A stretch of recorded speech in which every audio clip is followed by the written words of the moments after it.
स्वागत है आपका हमारे YouTube channel village road and field में। आज का ब्लॉग है काला नमक चावल, जो कि सिद्धार्थ नगर उत्तर प्रदेश में ODOP घोषित है और काफ़ी लोगों ने कहा कि आप उस पर बनाइए। और ये देखिए काला नमक का ये बीज है जिसमें छोटे छोटे अंकुर आ गए हैं और इसकी बुआई अगर आप 10 जून तक करते हैं तो भी ठीक है। 10 जून से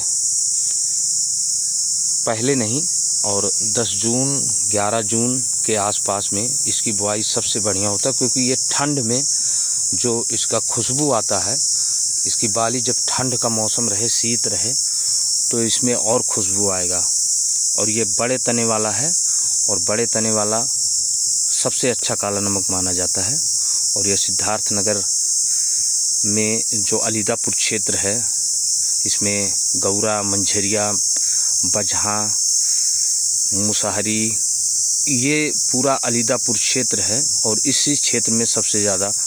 और इसकी धान की रोपाई के पहले आप ये गोबर का जो कंपोस्ट खाद बोलते हैं, गोबर खाद, उसको डालना ना भूलें। इसे उस काला नमक चावल में स्वाद अधिक आएगा। और इसकी नर्सरी अब बड़ी होगी। ये नर्सरी को निकाल के कलम किया गया है।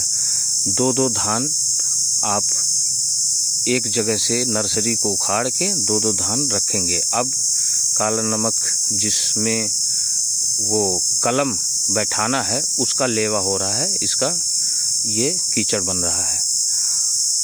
अब लेवा बन के तैयार है।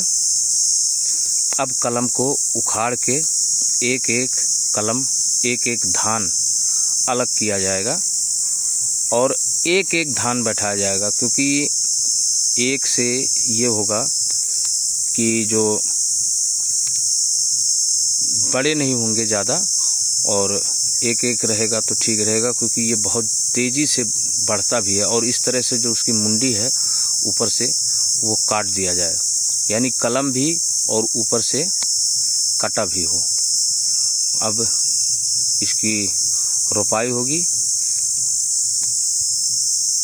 और दूरी, किसान भाई ध्यान रखें, इसकी दूरी समझ लीजिए कि एक एक धान 6 अंगुर, यानी कि एक बित्ता से कम पे दूरी रहेगा। और यूरिया नहीं मारना है, डाई नहीं मारना है, यानी कोई भी रासायनिक खाद इस्तेमाल नहीं करना है। सिर्फ और सिर्फ आप गोबर का खाद और बकरियों के मल, मुर्गियों के मल, इस तरह के जो जैविक होते हैं, या ढैंचा भी इस्तेमाल में आता है, जैविक खाद। और अब यहाँ पर सब कलम को उखाड़ के रखा हुआ है। अभी इसकी रोपाई होगी। बारिश का समय है। ये वीडियो पिछले साल का है और तब से मैं संभाल के इसको रखा था कि एक काला नमक चावल के ऊपर एक ब्लॉग बनाया जाएगा अच्छे से। और आप लोग इसको देखें और वीडियो को देख के काला नमक की खेती का तरीका जो है कुछ आपको अंदाज़ा हो जाएगा कि किस तरह से उसकी खेती होती है, कितना मेहनत लगता है। चाहे काला नमक हो या कोई भी खेती हो, मेहनत बहुत लगता है। तो अब सब में कीचड़ बन रहा है और ज़्यादातर जिस खेत में पानी रुके, पानी अधिक, जो ज़्यादा जिसको बोलते हैं खाल वाला खेत, यानी नीचे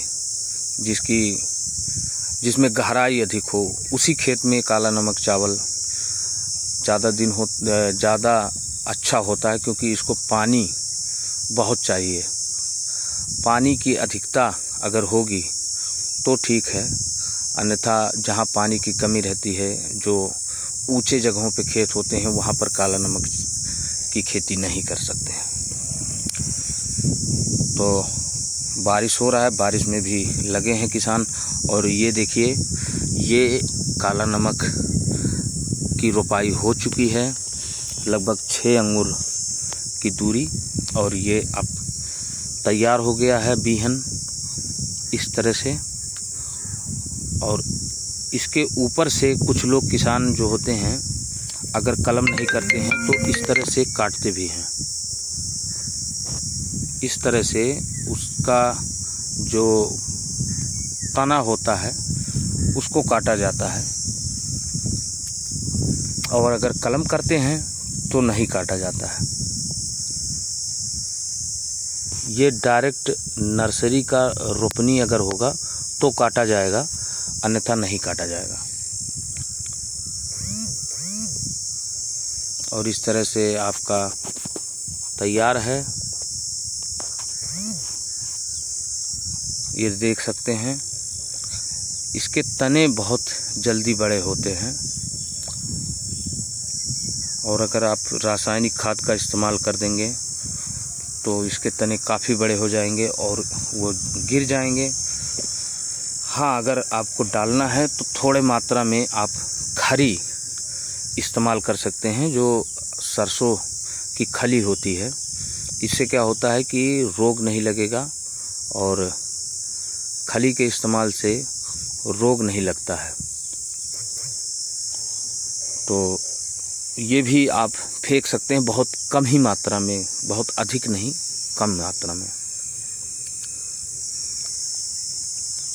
कुछ किसान खली का इस्तेमाल करते हैं और कुछ तो गोबर पहले ही नर्सरी की बुआई और ये रोपनी के समय ही, लेकिन मैं इसमें खली का छिड़काव करा दिया हूँ।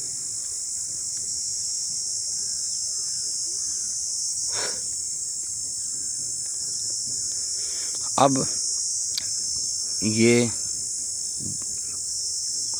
जो इसका तना है, ये देखिए जगह धीरे धीरे भर रहा है। एक एक धान था और एक से लगभग इसकी गिनती किया था तो लगभग 20-22 के करीब हो गया था एक एक में।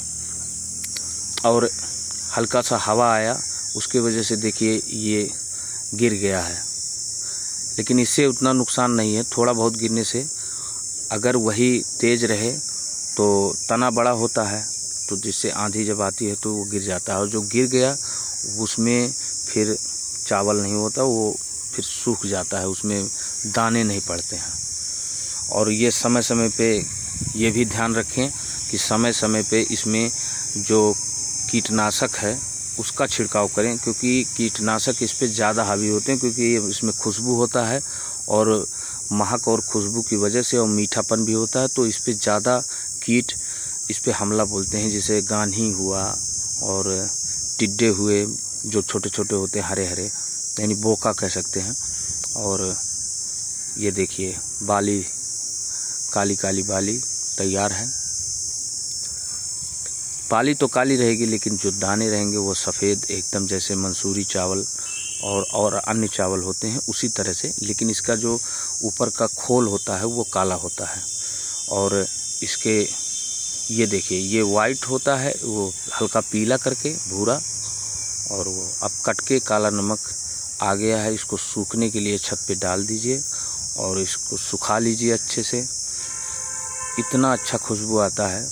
और ये सिर्फ आपको सिद्धार्थनगर में कुछ ही जगहों पे, जहाँ पे सिद्धार्थनगर में सबसे अधिक अलीदापुर क्षेत्र है, आपको काला नमक मिलेगा। अब इसकी कुटवाई हो रही है, और इसकी कुटाई के लिए आप इस तरह का मशीन जो पुराने समय में होता था पहले, अब तो नए नए आ गए हैं, उससे नहीं, जो इस तरह का होता उससे कुटाइए तो उसमें स्वाद अधिक मिलेगा आपको, उसका पालिश नहीं छूटेगा। ये जो सेलर है कि हालर, शायद ये इसको हालर बोलते हैं, वो एक तरह से छिलका उतरता है, दूसरे मशीन में एक बार छिलका उतरता है, फिर एक बार दोबारा फिर छिलका उतरता है, फिर तीसरे में इसकी छटाई होती है, दूसरे में। अब यहाँ पे जाके आपको शुद्ध काला नमक चावल बिना पालिश उतरे प्राप्त हुआ। वीडियो आप लोगों को कैसा लगा शेयर करिए, लोगों को बताइए, और देखिए कितना मेहनत का काम है। और काला नमक चावल